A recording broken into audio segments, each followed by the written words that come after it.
Hello, welcome to Miniature Realms. My name's Stuart, and in this video I'm going to discuss how Warhammer the Old World is doing 6 months on from release.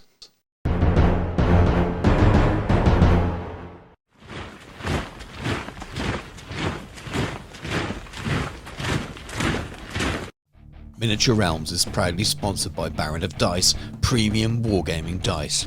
Over 500 styles, over 4,000 customer reviews. Welcome to the best dice on the planet.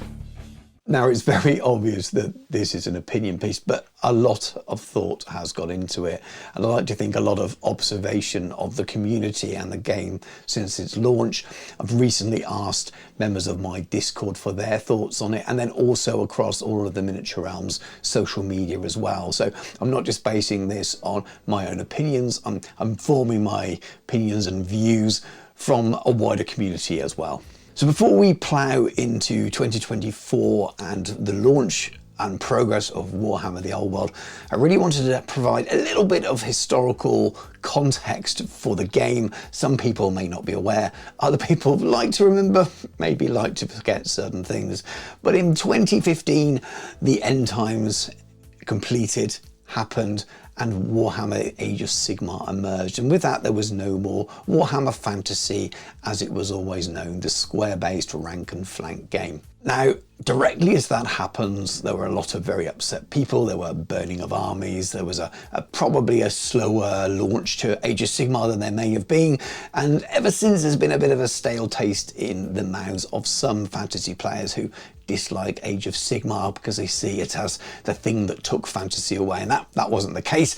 But this video isn't really about that, but let's call this the Age of Despair. But lots of people are upset. We had Warhammer 9th Age, where the community took on board and produced their own 9th edition as it didn't exist, and that carried on to this day, and the groups kind of split. Other people continue to play 8th edition, 9th Age and Warhammer 6th edition scenes, and I know all the other editions are played as well. Then after years of thinking that square-based Warhammer Fantasy was dead, at least in terms of a supported game, we had news in 2019 that they were planning a bit of a return, and let's call that the Age of Hope. And there wasn't an awful lot in those early articles, but they did show Grand Cathay and Kislev, and I think it really raised expectations beyond maybe what they should have been in hindsight. But this was pre-pandemic or moving into early pandemic, and I think a lot changed in that period. And then 2023 became what I'm going to call the Age of Excitement, and we suddenly had very regular articles. They started monthly at first, really giving us more detail around what to expect, a lot more around Bretonia and Tomb Kings, some good teasers.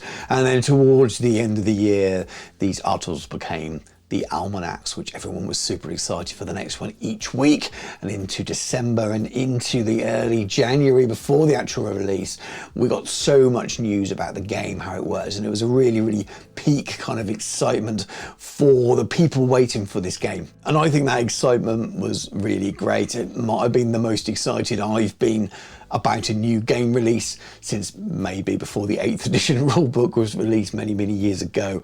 It was great. Most people were extremely positive about it at times before that news. Some of the online places were a little bit negative, and yes, we had the ongoing question around base sizes and debates on that. And when the news about legacy factions landed, that wasn't exactly brilliant, and it was a little bit of a dent to the enthusiasm, but overall it was still really exciting. So then we get to launch day. I was very lucky enough to be at Warhammer World on January the 20th on the official launch day. The vibe there was absolutely fantastic. The queue was all day long to buy the stuff. The main boxes stayed in stock all day. I think everyone that was there who wanted to get a main set or a rule book was able to do so. Some of the periphery items were sold out quickly, and stock becomes a bit of a question maybe later in this video. But overall, the excitement was huge. Talking to the people there at work at Warhammer World, this was the biggest launch they'd ever done, bigger than the 40k launch in terms of number of footfall and people through the door, and it was really good. And that vibe, I think, still remains to this day. It was a very exciting time for people, and not only were they releasing two armies on launch day, which we knew about, the Bretonians and the Tomb Kings, They also announced Orcs and Goblins would be the next faction as well. So loads of other news and some really, really good momentum carrying on from the momentum they built prior to launch with all those weekly almanacs. Now, I think on the whole that goodwill and that momentum carried on for quite a while after the launch of the game. There were stock issues for the game. They came in stock, went out of stock. Lots of people couldn't get what they wanted directly as they did. But that's a wider problem with Games Workshop at the moment, not just related to Warhammer the Old World. Lots of people trying to get hold of games or miniatures are struggling at times. I did a little video related to that in the last couple of weeks. I'll pop a little link up there now for those of you who are interested in seeing it, but I don't want to delve into that too much at this moment. But overall, the momentum was good. People were happy and were enjoying the game. I think it started to slow a little bit. So the Orcs and Goblins launched and it was still pretty good there. People were still very happy and excited. And at that time, at Adepticon, they announced the Dwarves. And again, I think people were thinking, wow, this is good. There's lots of momentum here. There's a fourth faction on the way soon. There's only 8 weeks between the starting factions and Orcs and Goblins coming out, and this is going to be on the way as well. And again, I've made a video about the gap and amount of time it's taken for the Dwarves to come out. They might be out now when you're watching this, who knows, but I'll pop a link in there about that one. Don't want to cover that here. So away from launches and releases, and maybe it slowed a little bit, that goodwill and that momentum now. The Dwarves are taking a little bit of time, but aside from that and pushing that to one side, let's talk about community. There was quite a large Warhammer Fantasy community, maybe a little bit disparate, spread across different versions of the game. Before launch, there was a very large Warhammer the Old World Facebook group before launch as well, that's continued to grow since then. Has been a little bit negative in the past, a little bit like the Wild West, as some Facebook groups can be, but it's pretty good now and much more positive now that the game has launched. And there are countless groups of large numbers as well, not just small groups. We're talking 30,000, 40,000, 50,000 plus members. These are large groups in any sense, not quite as large as the largest 40k group, but they're bigger than some of the largest Age of Sigmar groups, and that shows quite a lot in my mind anyway. And I think the noise around the community is generally positive, and I think it shows how well the game has been received, that people are still talking about it. And Mordian Glory YouTube channel has pointed out something I thought was spot on around this community thing as well, about the relative size of the community. Now, no shade here at the Legions Imperialis crowd. I've got the game sitting behind me, but that game launched just before the Old World, and the size of those groups and social networks on Facebook and things like that is minuscule compared to the Old World. The number of events that are run for that game versus Old World is again minuscule. I think it just shows that even a game that's been re-released with older miniatures versus a game that's been re-released with brand new miniatures and a wider range of plastics, that the momentum really seemed to be with the Old World versus that game. Now, I'm sure both games are doing well and both games are going to survive and have their own strong fan bases. I like both, but for me, you look at the size of those groups and those communities online, and Old World is just so much bigger, and I think that's another illustrative way of looking at the success. And I mentioned events. There have just been hundreds of Warhammer the Old World events worldwide. So many more than you'd expect for a game that's only currently got 3 factions out. If you look at a website like Best Coast Pairings and put in the dates from the start of the game, the launch of the game until now, and you'll be scrolling for ages and ages, and there's different size events, some big GT size events, lots of smaller ones, but there are events going on all the time. And I think, again, that's just really good evidence that the game is popular and is doing well, and that's backed up by new podcasts, loads and loads of YouTube channels with Old World content. It seems to be very battle report heavy on YouTube as well at the moment. I obviously do painting videos, but loads of battle reports. And if people weren't playing the game, there wouldn't be battle reports for, and there wouldn't be demand for that. And I think regardless, as I've already said, that there's only 3 factions and a limited amount of miniatures, people are finding a way to play this game. And they wouldn't be doing that if the game wasn't good. So what about the game and the rules itself? Is it any good? I think the general consensus is, yes, the majority of the community seem to be enjoying it. There will always be detractors. There'll always be people that would prefer a certain thing to be a different way, people that prefer the old Magic rules to the new, but there are easily just as many people, if not more, that prefer the new way. And the same will be with any rule system when there's a new edition or new version. Some people like things in a certain way. You have to kind of accept that. But on the whole, people seem pretty positive about it. There's probably a few questions around the layout of the rule book and where certain rules are placed, and there's quite a lot of flicking through to find things that you logically maybe thought would be next to another. But as a game itself, I quite like it. It's got a good sort of 6th edition-y vibe about it, but there's loads of influences from all editions, including things from Warhammer Ancient Battles, and I think the consensus is it's a really good set of rules. And some of the things that people were really worried about, Line Hammer, I don't know, I'm not hearing much about that anymore. It's not come up in the games I've played, but I haven't played a huge amount of games and I play very casually. If you've been to a few tournaments, I'd be really interested to know if it has actually popped up, or is it more theory? Who knows? But I don't think anything has completely broken the game. There are things like mounted flying monsters that are a problem for some armies. There's always something in every edition, and hopefully they can be adjusted if need be. Another thing I think that can be really positive about the rules in general is the army lists.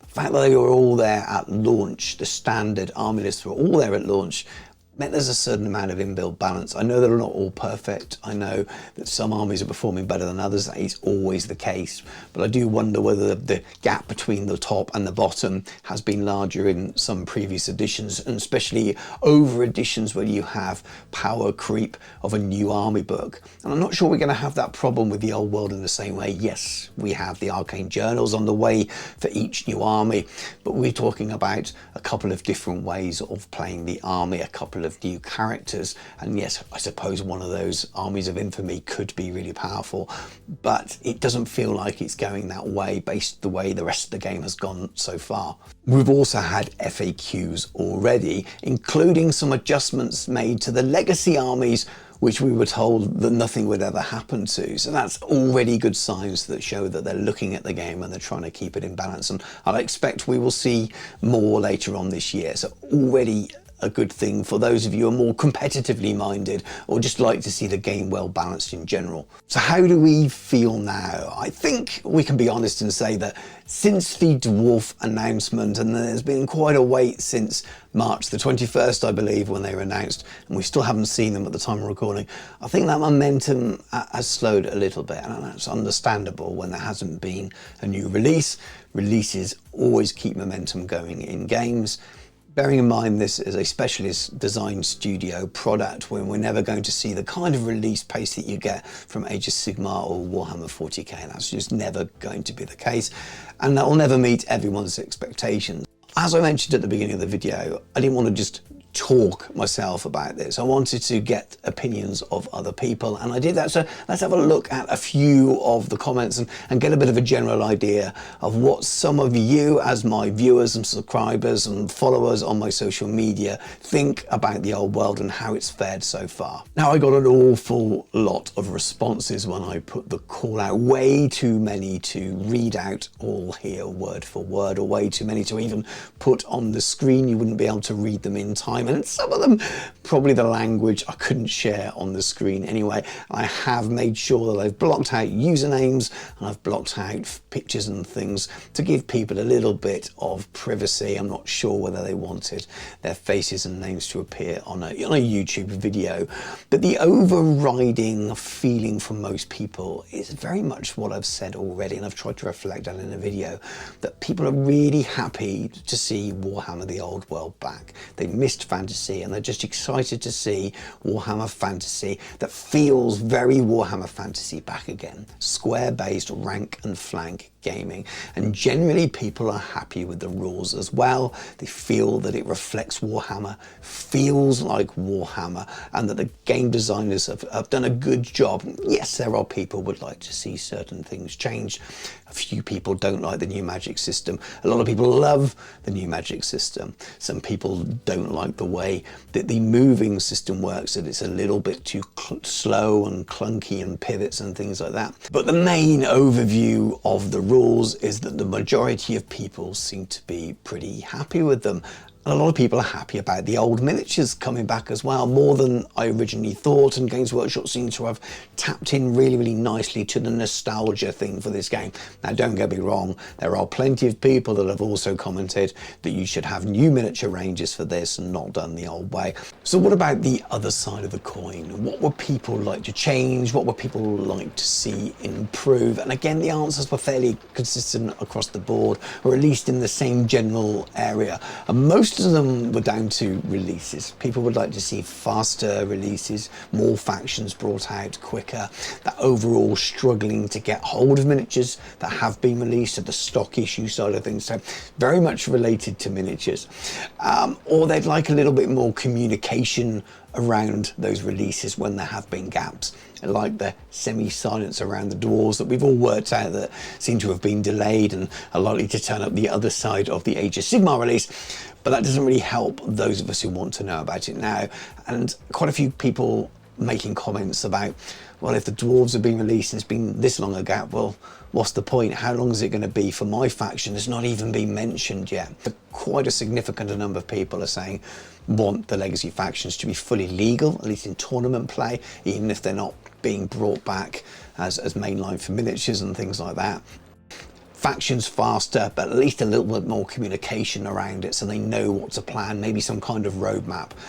But all in all, they're very positive about the game. They're just saying, I want to play it, get me my stuff sooner. Well, thank you very much for watching the video. I'd love to know what you think below, so please comment on the video. Please keep it civil. I know these things can get emotive at times, and we have different opinions on things, so try and keep it kind. I really enjoy putting this video together because I love this topic, I love this game, I'm really passionate about Warhammer the Old World, and I'm interested in it doing well in the future, so maybe some of my ideas and things are skewed by my own positivity towards that. But I don't think I'm too far off with it, but as I said, I'd like to know what you think below. But thank you very much for watching, take care, and I'll catch you soon.